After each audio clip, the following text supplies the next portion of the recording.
දැන් සමුද්දේශ ප්‍රමාණිකයකට කියලා කියන්නේ සම්මතයකට කියලා. වරහන් ඇතුළේ යන සම්මතයකට. භෞතික රාශියක විශාලත්වය ඉදිරිපත් කරන්න කිසියම් සමුද්දේශ ප්‍රමාණිකයට කියලා ලියන්නේ. ඒ කියන්නේ සම්මතයකට අනුව. සාපේක්ෂව එකී සමුද්දේශ ප්‍රමාණිකයේ ඒකක ලෙස පෙන්වනවා නේද? ඒකක විදියට ඒකකයේ ලෙස හඳුන්වනවා. එන්නේ ආකාරයට තමයි යොදාගන්නේ. ඊළඟට මූලික භෞතික රාශි 7ක්. ඒවට සම්බන්ධ ඒකක 7ක් තියෙනවා. මූලික භෞතික රාශි 7ක් තියෙනවා. දැන් අපි භෞතික රාශියක් කියලා ගත්තේ මොකද්ද? ඍජුව හෝ වක්‍රව හෝ මැනිය හැකි නම් ගුණාංගයක් අන්න ඒ වගේ මනින්න පුළුවන් සම්බන්ධ භෞතික රාශි 7ක් තියෙනවා. ඒවට සම්බන්ධ ඒකකක් තියෙනවා 7ක්. අපි බලමු මේ මොකද්ද කියලා. මූලික භෞතික රාශි 7 ඒකට සම්බන්ධ ඒකක මොනවද කියලා. එහෙනම් අපි ගමු ඉස්සෙල්ලාම භෞතික රාශියේ දිග ප්‍රමාණය. දිග ප්‍රමාණය මනින්න දාගත්ත මොකද්ද? මීටරේ. ඊළඟ භෞතික රාශියේ ස්කන්ධය. ඒක මනින්න දාගත්ත රාශිය මොකද්ද? ඒකකේ මොකද්ද? කිලෝග්‍රෑම්. ඊළඟ භෞතික රාශියේ කාලය මනින්න දාගත්ත ඒකකේ තප්පර. ඊළඟ තාපගතික උෂ්ණත්වය භෞතික රාශිය ඒක මනින්න උපකරණය කෙල්වින්. විදුලි ධාරාව මේ හොඳට මතක තියාගන්න. කෙටි ප්‍රශ්න වලට ගොඩාක් මේ සම්බන්ධව ඒකක සම්බන්ධ වෙනවා. මේ මීට පෙර අවුරුදු වලත් ඒවා ලැබුණා. එහෙනම් විදුලි ධාරාව මනින්න බෙදාගන්න ඇම්පියර්. ඊළඟට පදාර්ථ ප්‍රමාණය මවුල්. දීප්තියේ තීව්‍රතාවය මනින්න කැන්ඩෙලා. අපි යොදා ගන්න සංකේතත් අපි බලමු. තාපගතික උෂ්ණත්වයට මොනවද යොදාගත්තේ? කෙල්වින්. ඒක K. නම් මම මුලින්ම නැවත ප්‍රකාශ කරන්න. මූලික භෞතික රාශි 7ක් තියෙනවා. ඒ 7 මනින්න යොදා ගන්න ඒකක 7කුත් තියෙනවා. එහෙනම් දිග ප්‍රමාණය මීටරේ. m කියලා තමයි දක්වන්නේ නේද? ඊළඟට ස්කන්ධය කිලෝග්‍රෑම්. කිලෝග්‍රෑම් දක්වන්නේ kg නේද? ඊළඟට විදුලි ධාරාව මනින්න ඇම්පියර්. A කියලා ගන්නවා. පදාර්ථ ප්‍රමාණය මනින්න මවුල්. MOL කියලා තමයි අපි සංකේතයක් විදිහට දාන්නේ. ඊළඟට අපිට දාගන්න පුළුවන් දීප්තියේ තීව්‍රතාව. ඒකට කැන්ඩෙලා තමයි භාවිත කරන්නේ. අකුරක් විදිහට CD කියලා තමයි යොදලා තියෙන්නේ. ඊළඟට අපිට මේ සඳහන් කරන්න පුළුවන් මේ මිනුම සඳහා භාවිතා කරන අංක භාවිතා කිරීම සම්බන්ධව. මිනුම සඳහා භාවිතා කරන අංක සම්බන්ධව අපි ඊළඟට කතා කරමු. එහෙම ලියන්න මොකද්ද?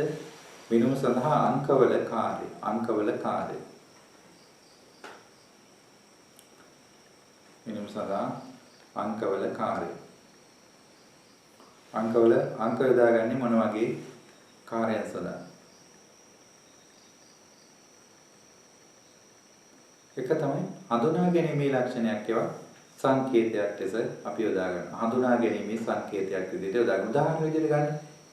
උදාහරණ විදිහට දැන් ඔබ පාසලට ඇතුළු වුණා මොකද ඇතුළු වීමේ අංකයක් තියෙනවා. ඊළඟට වෛද්‍ය සායනයකදී පරීක්ෂාවට ලක් කිරීමට අංකයක් දෙනවා නේ. රෝගීන් පැමිණීමේ අනුපිළිවෙල ඒ වගේ අංක දෙනවා. තව දෙන්න පුළුවන් මොනවද? අපි කාමර වලට අංක දෙන්නේ. අංක 1 කාමරේ, අංක 10 කාමරේ නේද? මාර්ග අංක මනින්නත් අපිට මොකද? මේ මාර්ග අංකක් දාලා තියෙනවා 226 මාර්ගය. ඊළඟට වාට්ටු අංක මනින්න එහෙම දාලා තියෙනවා 57 වාට්ටු. මේ ලියන්න මේ විදිහට උදාහරණ ටික උදාහරණත් හැම එකටම යොදා ගන්න. මෙවැනි අංක භාවිතා කරන මේ අනුච්ඡේදකින් මෙවැනි අංක භාවිතා කරන මේ හඳුනා ගැනීමේ සංකේතයක්. හඳුනා ගැනීමේ සංකේතයක් වශයෙන් මිස හඳුනා ගැනීමේ සංකේතයක් වශයෙන් මිස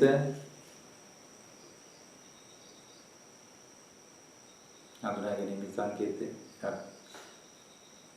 වශයෙන් මිස ගණිතමය සම්බන්ධතාවක් සඳහා නොවේ. ගණිතමය සම්බන්ධතාවක් සඳහා නොවේ. එනම් ඉහත උදාහරණයෙන් අපි එක උදාහරණයක් ගමු. අංක 10 කාමරය අංක 1 කාමරයෙන් දස ගුණයක් විශාල බවක් අර්ථවත් නොවේ. විශාල බවක් අර්ථවත් නොවේ. විශාල බවක් අර්ථවත් නොවේ.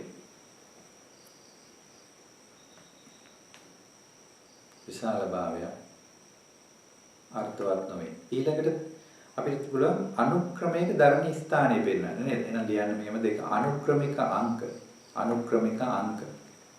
අනුක්‍රමික අංක. දෙවෙනි එක තමයි අනුක්‍රමික අංක නැත්නම් තරා අංක. වරහන් උතරියන් තරා අංක.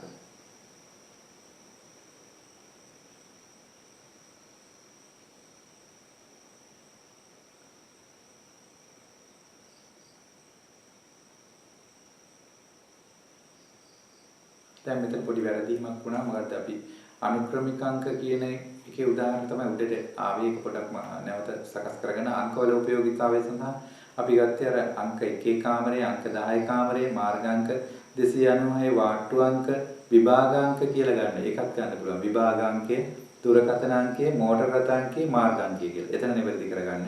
නිවැරදි කරගන්න. දැන් අනුක්‍රමික අංක වලට තමයි අපි බෙදාගන්නේ මොනවද? ඇතුළත් වීමේ අංකය. අන්න එතන නිවැරදි කිරීමක් කරගන්න.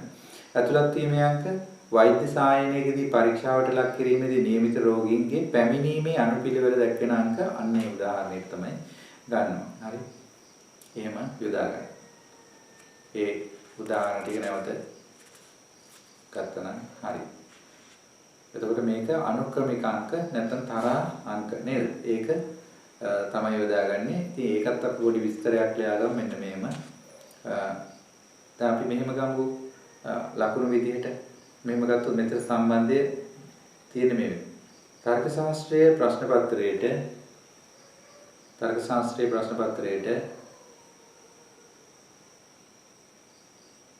A B C D E යන සිසුන් පස් දෙනා ලබාගත් ලකුණු පිළිවෙලින්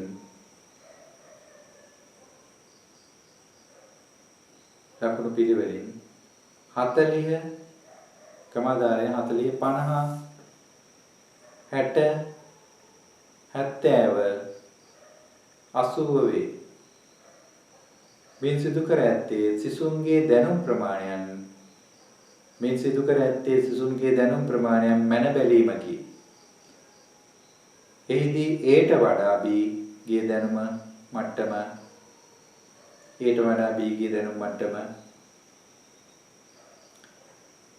වැඩි වේ පැවසිය නොහැකිය.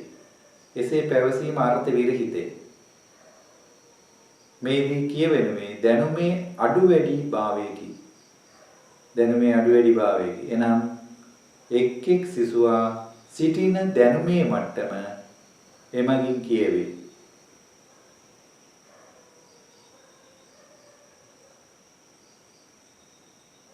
දැන් අංක යොදා ගැනීමේදී තියෙන ගැටලුවක් තමයි යෝග.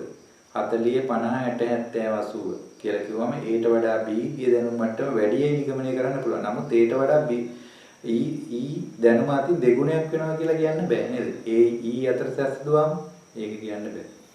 අන්න ඒක තමයි ඊළඟට අපිට ගන්න පුළුවන් ප්‍රමාණ අගයන් දැක්වීමට. හරි. ප්‍රමාණ අගයන් දැක්වීමටත් යොදා ගන්න පුළුවන්. ප්‍රමාණ අගයන් දැක්වීමටත් අපි අංක භාවිත කරන්න පුළුවන්. ප්‍රමාණයන් විදියට අගයන් පෙන්වීමට. ඒකට උදාහරණ ගන්න ස්කන්ධය.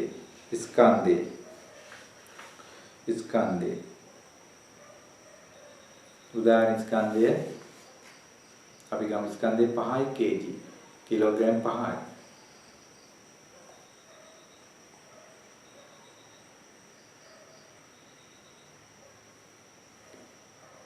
කිලෝග්‍රෑම් 5යි.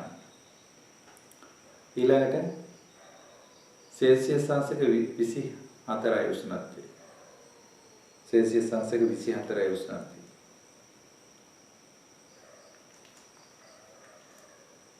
සෙල්සියස් අංශක 24යි ඊළඟට පැයට විනාඩි අපි කියමු පැය බිඳුවයි විනාඩි 15. ඒ කියන්නේ විනාඩි 15කින් ගියයි කියන එක නේද? ඒ වගේම අපිට ගන්න පුළුවන් ප්‍රමාණ අගයක් දැක්වීමට. ඊළඟට හතර තමයි අනුපාතේවත් සම්බන්ධතා ප්‍රකාශ කිරීමට යොදා ගන්නවා. අනුපාතේවත් සම්බන්ධතා ප්‍රකාශ කිරීමට යොදා ගන්නවා. අනුපාතේවත් සම්බන්ධතා ප්‍රකාශ කිරීම. දැන් බලන්න මෙන්න මේ වගේ ද්‍රව ඇසුරුම් වාදනවල සඳහන් මිලිමීටර් 50 මිලිමීටර් 100 250 500 මිලිමීටර් ඔය වගේ ධාරිතාව පිළිවෙලින් අපිට මොනවද ගන්න පුළුවන් අනුපාත විදියට මෙහෙම ඉස්සෙල්ලාම 50නේ 1 කියලා ගන්න පුළුවන් 100 මිලිමීටර කියන එක 2 කියලා ගන්න පුළුවන් 250 කියන්නේ අපිට පුළුවන් අනුපාතයක් විදියට 5 කියලා ගන්න ඊට පස්සේ 500 කියලා ගන්නේ මොකද 10 වශයෙන් අනුපාත ලෙස දැක්වීමට හැකියාවක් තියෙනවා මේ සඳහා අනුපාත විදියට දක්වන්නත් පුළුවන්. ඉතින් අන්න ඒ වගේ අපිට පුළුවන් මේ මෙනු මේ කාර්යයන් හඳුනා ගන්න. ඊළඟට මෙන්න මේක ගන්න අපිට මෙනු මේ ගන්න පුළුවන් මිනුම හා පරිමාණ කියලා මාතෘකාවලිය. මිනුම හා පරිමාණ. මිනුම හා පරිමාණ. මිනුමත් එක්කම අපි පරිමාණ ගැන කතා කරනවා. මොනවද මේ නැත්නම් අපිට පුළුවන් විවිධ මිනුම් දඩු කියලාත් ගන්න පුළුවන්. ඔගේ උදාහරණ ගන්න මොකද විවිධ මිනුම් දඩු. මේක පොඩි සටහනක් ලියන්න. නිරීක්ෂණය සම්පරීක්ෂණය මිනුම හා ගණනය වෙන.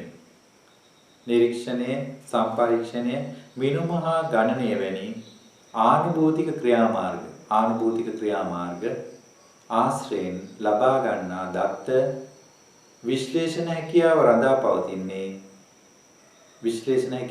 පවතින්නේ ඒවා අයත් වන පරිමාණය අනුවයි. එහිලා පරිමාණ වර්ග 4කි. පරිමාණ වර්ග 4ක් ගැන කතා කරනවා. ඒ පරිමාණ 4 අපි මෙහෙම ලියාගමු. ඉස්සෙල්ලාම ලියාගන්න. පළවෙනි එක තමයි නාම පරිමාණය. නාම පරිමාණය ඒවත් වර්ග පරිමාණය කියලාත් කියනවා මේකට. නාම පරිමාණයවත් වර්ග පරිමාණය. ඊළඟට අපිට ගන්න පුළුවන් දෙවෙනි එක විදියට මොකද්ද? නාම පරිමාණය පළවෙනි එක, දෙවෙනි එක අපිට ගන්න පුළුවන් පටිපාටිගත පරිමාණය. පටිපාටිගත පරිමාණය මේකට තවත් කියනවා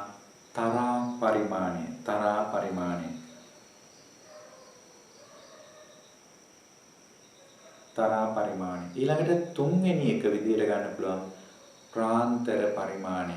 ඒකට කියනවා අන්තර් පරිමාණය කියලාත් කියනවා. ප්‍රාන්තර පරිමාණය නැත්නම් අන්තර් පරිමාණය කියලා කියනවා. ඊළඟ එක තමයි අනුපාත පරිමාණය. අනුපාතයක් විදියට දක්වන පරිමාණය. ඔන්න ඔය හතර ගැන මිනුමහා පරිමාණයේදී කතා කරනවා. ඒකේ නම් පළවෙනි එක ගමු නාම පරිමාණයක් කියලා කියන්නේ මොකක්ද කියන එක ලියන්න. නාම පරිමාණයක් කියන කුමක්ද? නැත්නම් වර්ග පරිමාණය. මිනුමට භාජනය වෙන වස්තුන් යම් ලක්ෂණ පදනම් කරගෙන වර්ග කිරීම ගොඩවල් වලට දැමීම පමණක් මේන් කෙරේ. මිනුමකට භාජනය වෙන වස්තුන් හා යම් ලක්ෂණ පදනම් කරගෙන වර්ග කිරීම වලට නැත්නම් ගොඩවල් වලට දැමීම තමයි මේකෙදි කෙරෙන්නේ. ගොඩවල් වලට දැමීම මේන් කෙරේ. තවත් විදිහට කියනවා නම් අපිට මෙහෙම කියන්න පුළුවන්. දත්ත හා කාණ්ඩ ගත කිරීමක් පමණක් මේ සිදු කරනවා. යම් ශේෂ්ඨයක පවත්නා ඒකකයන්හි යම් ගුණාත්මක ලක්ෂණයක් පදම් ලෙස ගනිමින් එම වාක්‍යවල එම ඒකක වර්ග වලට බෙදා දැක්වීම මෙහිදී සිදු කිරීමක් සිද්ධ කරනවා. උදාහරණ විදිහට අපි මෙන්න මේ වගේ දේවල් ගමු නාම පරිමාණයට. නිදුසුන උසස් පෙළ සිසුන් මැනීමට ලක් කිරීමේදී නාම පරිමාණයක් මෙලෙස සාදාගත හැකියි. නාම පරිමාණයක් මෙලෙස සාදාගත හැකියි. උසස් පෙළ සිසුන් මැනීමේදී මේ වගේ අපිට ගන්න පුළුවන් ඉගෙනීමට උනන්දු වන සිසුන්. තරු දාලා ගන්න. මේක අපිට පුළුවන් වෙන් කරගන්න ඉගෙනීමට උනන්දු වන සිසුන්. උසස් පෙළ සිසුන්ගෙන් ක්‍රීඩාවට උනන්දු වන සිසුන්. දේශපාලනයට නැඹුරු වන සිසුන්. සාහිත්‍යමය කටයුතු වල නැඹුරු සිසුන් ඔය ආකාරයට අපිට මොනවද නාම පරිමාණ හදාගන්න පුළුවන්. තවත් අපිට පුළුවන් උසස් පෙළ සිසුන් අපිට ගන්න විද්‍යා, කලා, වාණිජ්‍ය, තාක්ෂණ යන විෂය දානවත් වර්ග කරන්න පුළුවන්කමක් තියෙනවා. ඊළඟට පටිපාටිගත පරීක්ෂණය නැත්නම් පටිපාටිගත පරිමාණය කියන එක නැත්නම් තරා පරිමාණය කියන එක. මේක ලියන්නේ කිසියම් පරීක්ෂණයකට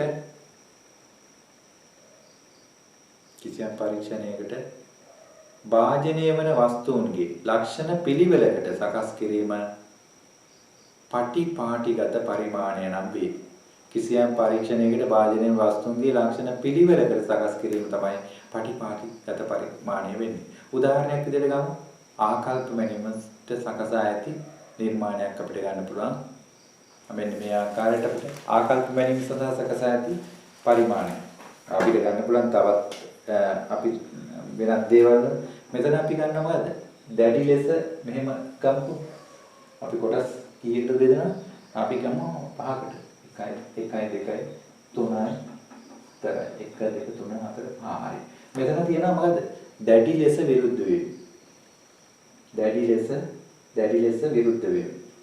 මෙතන ගන්න පුළුවන් අපිට මොකද? විරුද්ධ වීම. ඊළඟට මෙතන ගන්න පුළුවන් කිසිවක් නොකියමි. ඊළඟට එකඟ වෙමි මෙතන ගන්න පුළුවන්. එකඟ වෙමි. මෙතන ගන්න පුළුවන් දැඩි ලෙස එකඟ වෙමි. බලන්න මෙතන තියෙන්නේ මොනවද? අර පටිපාටිගත කිරීමක් තමයි සිද්ධ වෙලා තියෙන්නේ. පටිපාටිගත. මේක තවත් උදාහරණයක් විදිහට ගත්තොත් අපි මෙහෙම ගන්න පුළුවන්. කිසියම් ප්‍රපංචයක ලක්ෂණ පටිපාටියකට නැත්නම් පිළිවෙලකට සකස් කිරීමක් තමයි කරන්නේ. නිදසුන විදිහට අපි ගමු ශ්‍රී ලංකාවේ රැකියා විරහිත තරුණයන්. මේකදී අපිට මෙන්න මෙහෙම කොටස් කරන්න පුළුවන්. අවුරුදු 15 30ත් අතර රැකියා විරහිත කණ්ඩායමක් කියලා ගන්න පුළුවන්. ඊළඟට ගන්න පුළුවන් අවුරුදු 20ත් 25ත් අතර රැකියා විරහිත කණ්ඩායම කියලා. ඊළඟට ගන්න පුළුවන් අවුරුදු 25ත් 30ත් අතර රැකියා විරහිත කියලා. ඊළඟට අපිට අවුරුදු 30ත් 35ත් අතර රැකියා විරහිත කියලා කොටස් කරන්න පුළුවන්. අන්න ඒ වගේ ලක්ෂණ තමයි අපි මේ පටිපාටි පරිමාණය තුලින් කරන්න පුළුවන්. දැන් තවත් ගමු අපි උදාහරණයක් විදිහට ආකල්ප පරිමාණයන් බුද්ධි ඵලයන් සඳහා සකස් කරන ලද පරිමාණයන්. මේ වගේ ගන්න පුළුවන්. ආර්ථිකයේ මිදී ඇත. ආර්ථිකයේ සාමාන්‍ය තත්ත්වය ඇත. ආර්ථිකයේ දියුණු වෙමින් ඇත. ඔය වගේ අපි මොන පටිපාටිගතව සකස් කිරීමක් තමයි මේ ආකාරයටත් අපිට උදාහරණ ගන්න පුළුවන්. ඕනෙම උදාහරණයක් ලියා ගන්න. ඊළඟට තමයි ප්‍රාන්තර පරිමාණය.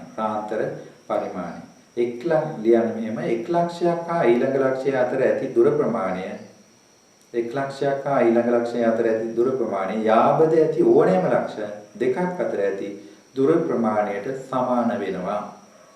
මේකට අපි කියනවා ප්‍රාන්තර පරිමාණය කියලා. 1 ලක්ෂයක් හා ඊළඟ ලක්ෂය අතර ඇති දුර ප්‍රමාණය යාබද ඇති ඕනෑම ලක්ෂයක් අතර ඇති දුර ප්‍රමාණයට සමාන වීමක් දක්වනවා. ඒකට තමයි අපි ගන්නේ මේ ප්‍රාන්තර පරිමාණය කියන එක. අපිට මේකට උදාහරණ විදිහට මේ දේවල් ගන්න පුළුවන්. වස්තුන් වර්ග කිරීම, තරහා කිරීම, කාණ්ඩ අතර වෙනස්කම් දැක්වීම අරමුණු කොටගෙන තමයි මේක ගොඩ නැගෙන්නේ.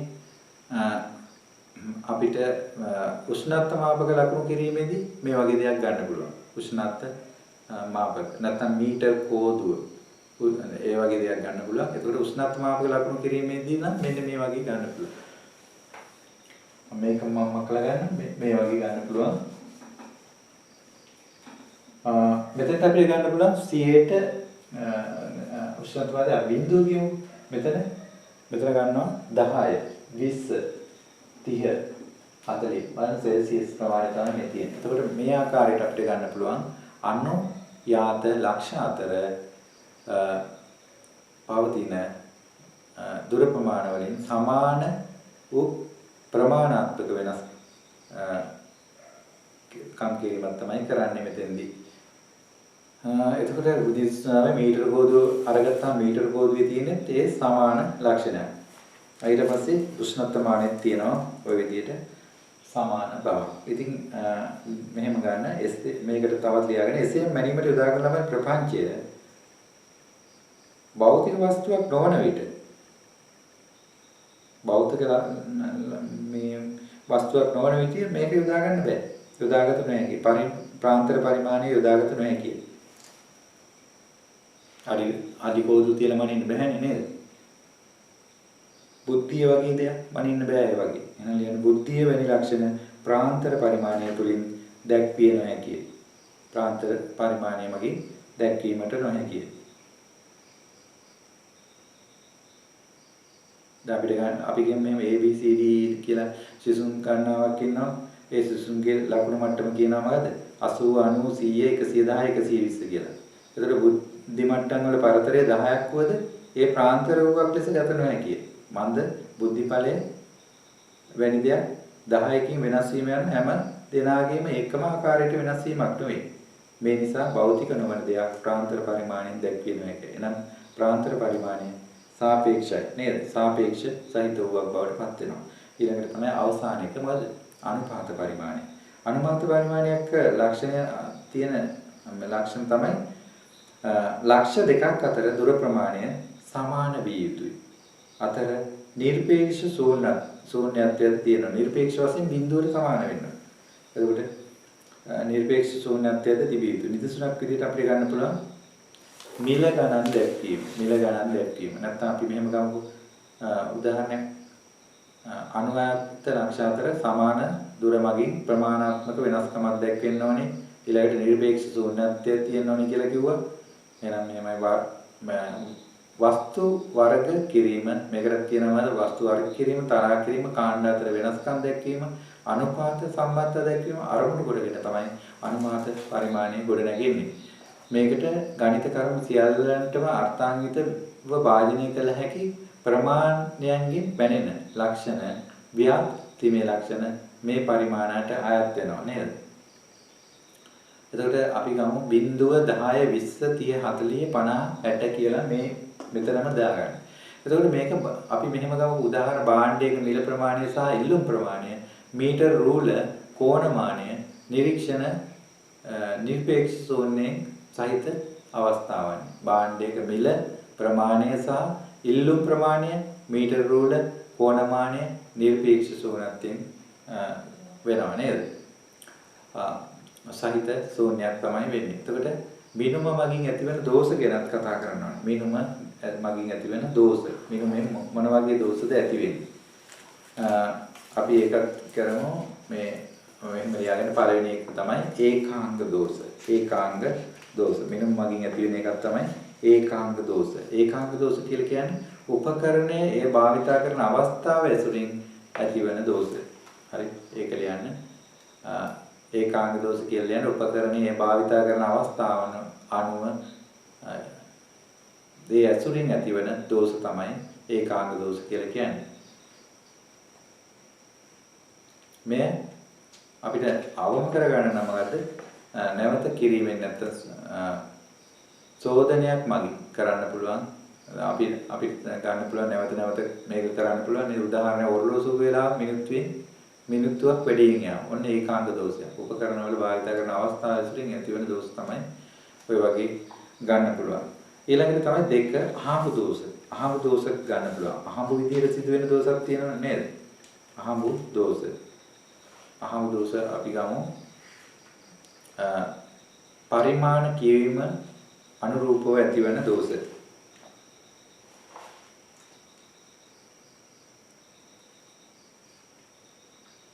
පරිමාණ කියවීමට අනුරූපව ඇතිවන දෝෂ.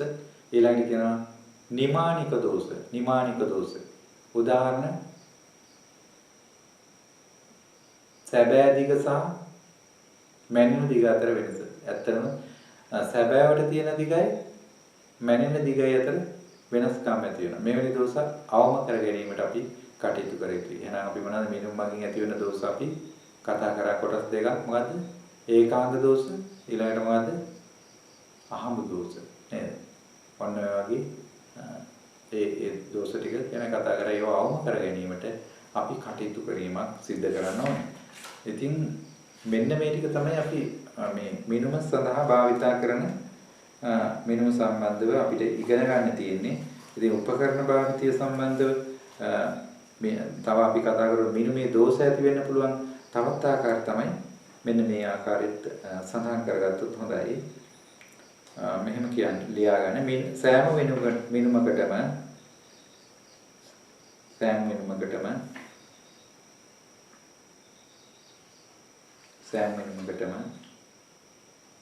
100%ක්ම නිවැරදියි. සෑම මිනුමක්ම කියලා හදාගන්න 100%ක් නිවැරදි නොවේ. මිනුමේ දෝෂ පැවතිය හැකියි. මිනුම සඳහා බලපෑ හැකි දෝෂ වර්ග කීපයකි. මෙන්න මේ වගේ දෝෂ ටික අපිට මේ වගේ ආකාරයට දකින්න පුළුවන්. ඉන්ද්‍රිය සීමිතභාවය. ඇසේ නැත්නම් බලන ආකාරය යන අපිට ඉන්ද්‍රිය සීමිතයි. අපිට ගොඩාක් දේවල් බලන්න බෑ. ඉන්ද්‍රිය සීමිත බව. අපිට පුළුවන් ඇසෙන් සීමාවකින් බලන්න නේද? අපිට උෂ්ණත්වය සීමාවකින් බලන්න පුළුවන් සමට වගේ නේද? ඒ වගේ ඉන්ද්‍රිය සීමිත බව. උපකරණවල දෝෂක් ඇති වෙනවා. අන්නේ උපකරණ දෝෂ ඊළඟට තමයි උපකරණවල විවිධත්වය. වර්ග කීපකින් මැන්නොත් විවිධ දත්තයන් තමයි ලැබෙන්නේ. ඊළඟට මිනුම් ඒකක රාශියක් පැවතීම. මිනුම් ඒකක කීයක් තියෙනවා? රාශියක් පවතිනවා. මිනුම් ඒකක රාශියක් පවතිනවා. ඊළඟට සංකීර්ණ ප්‍රපංච පිළිබඳ මිනුම් යෙදීම අපහසු භාවයටපත් වෙනවා. සංකීර්ණ දේවල් පිළිබඳ මිනුමේදී අපිට භාවිතා කරන්න බැරි කමක් තියෙනවා. ඉතින් ඔන්න ඔය ටික තමයි විද්‍යාවේදී අපිට මිනුමේ දෝෂ විදියට අඳුර ගන්න පුළුවන්. ඒවා අපි තවත් කතා කරොත් ඉන්ද්‍රිය සීමිතභාවය කියන එක තවත් කතා කරොත් අපේ ඉන්ද්‍රියන් තුලින් ලැබෙන දැනුම සීමිතයි. එනම් ඉන්ද්‍රියන්ට නොපෙනෙන නොදෙන ඉතා සියුම් දේවල් විශ්වයේ පවතිනවා. එසේම විශ්වයේ පවතින ග්‍රහලෝක ආදී පිළිබඳව ලබා ගන්නා උපකරණ ආධාරයෙන් අනෙක් අතට අප ඉදිරිපත් කරන තොරතුරු වාස්තවික භාවය අදාපවතින උපකරණ නිසා වෙන්නේ. ඔන්න ඔය කරුණු තමයි තියෙන්නේ. එතකොට විද්‍යාවේ දියුණුවට උපකරණ වල සම්බන්ධයක් තියෙනවා නේද? වඩාත් අපි එහෙම කිව්වොත් බලන්න විද්‍යාවේ දියුණුවට උපකරණ වල සම්බන්ධතාවයක් තියෙනවා. මේ දුරදක්ෂණය සොයාගත්තේ නැත්නම් ලෝකයේ පිළිබඳව අපට නොපෙනෙන දේවල් සොයාගන්න බැරි වෙනවා නේද?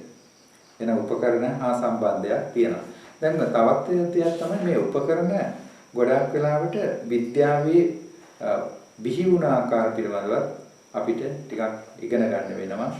කොහොමද මේ භාවිතා කරන්නේ කියලා. විද්‍යාවේලා උපකරණ භාවිතය කියලා සටහනක් මෙහෙම ලියන්න. විද්‍යාවේලා විවිධ උපකරණ භාවිතාවේ ඇතැම් උපකරණ මිනුම් සඳහා පමණක් යෙදී. තරාදිය ඇතැම් උපකරණ තරාදිය උදාහරණ වරහන් ඇතුලේ ඇතැම් උපකරණ මිනුම් කාර්යයන් සඳහා මෙන්ම වෙනත් ප්‍රයෝජන සඳහා යොදාගෙන. එනම් රසායනිකාරයක භාවිත වන හැන්ද බීකරේ. තවත් උපකරණ මිනුම් සඳහා පමණක් නොව වෙනත් දෛනික කාර්යයන් සඳහාද යොදාගෙන.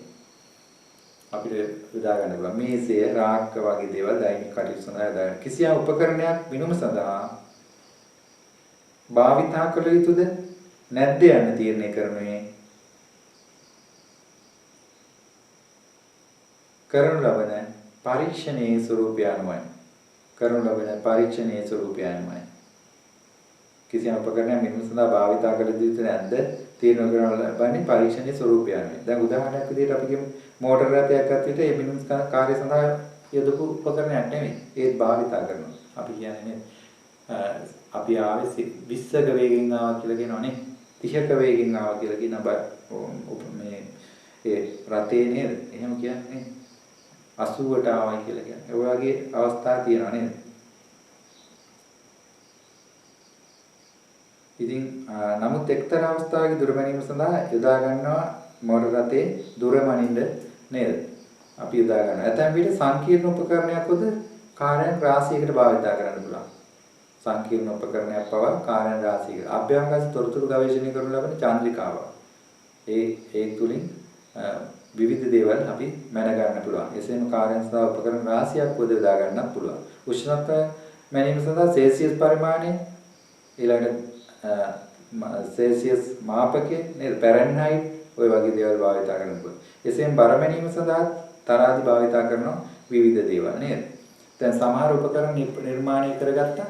ඔය ඒ සඳහා ලුයි පාස්චර් ඕපපාතික ජන්‍ය ඔප්පු කිරීම සඳහා හංසපාතිකය කියලා එකක් නිර්මාණය කරා. හංසපාතිකය. මේ විශේෂිත උපකරණ බවට පත් වෙනවා. ඉතින් සම්පරීක්ෂණය සඳහා පරීක්ෂණ ක්‍රමවේද උපකරණ අත්‍යවශ්‍යයි. මින් අදහස් කරුණේ නිරීක්ෂණය නැමැති ක්‍රමවේදයේදී උපකරණ අවශ්‍ය නොවන බව නොවේ. එනම් නිරීක්ෂණයේදී වද දුරදක්නය, අන්වීක්ෂය, ටේප් රෙකෝඩරේ, කැමරාව වැනි උපකරණද භාවිතයි. එහෙනම් තවත් එකක් තමයි නිරීක්ෂණයට උපකරණ අවශ්‍ය නැත කියලා ප්‍රශ්නයක් අවශ්‍යයි. දැන් අද වෙනකොට මොනවද?